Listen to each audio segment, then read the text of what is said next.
શહેરમાં અવધ ગ્રુપ આયોજિત વિઘ્નહર્તા દેવનું સ્થાપન કરવામાં આવતા દરરોજ જુદા જુદા મહાનુભાવોના હસ્તે મહાઆરતી થઈ રહી છે। હિન્દુ ધર્મમાં ભગવાન ગણપતિની સૌથી પહેલા પૂજા કરવામાં આવે છે। તેમની પૂજા કર્યા પછી કોઈ પણ કાર્ય શરૂ કરવામાં આવે છે। હિન્દુ ધર્મમાં ગણપતિના માત્ર એક જ નહીં પરંતુ 12 સ્વરૂપો છે અને કહેવાય છે કે જો કોઈ વ્યક્તિ પોતાની ઈચ્છાઓ અને મનોકામના પૂરી કરવા માટે ગણપતિ બાપાના કોઈ ખાસ સ્વરૂપની પૂજા કરે ત્યારે ઉપલેટા દ્વારકાધીશ સોસાયટી ખાતે અવધ ગ્રુપ દ્વારા ગણેશજીની સ્થાપના કરવામાં આવી છે। ત્યારે અવધ ગ્રુપ દ્વારા ગણેશજીની મહાઆરતી કરવામાં આવી, જેમાં આમંત્રણને માન આપી ધોરાજી ઉપલેટાના સીબી જાડેજા કચ્છ યુનિવર્સિટીના પૂર્વ કુલપતિ હાજર રહ્યા હતા અને મહાઆરતી કરવામાં આવી હતી।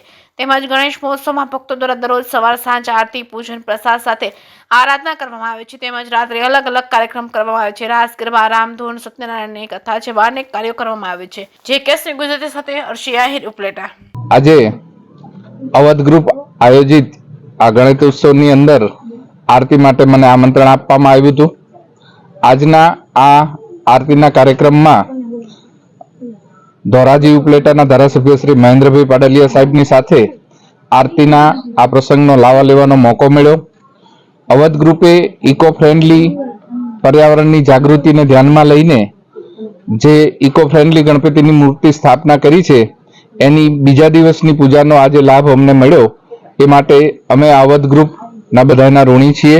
અમે એમનો ઋણ સ્વીકાર કરીએ છીએ અને આ બધાએ અમને આજે આરતીનો લાભો આપ્યો એ બદલ એમનો આભાર માનું છું।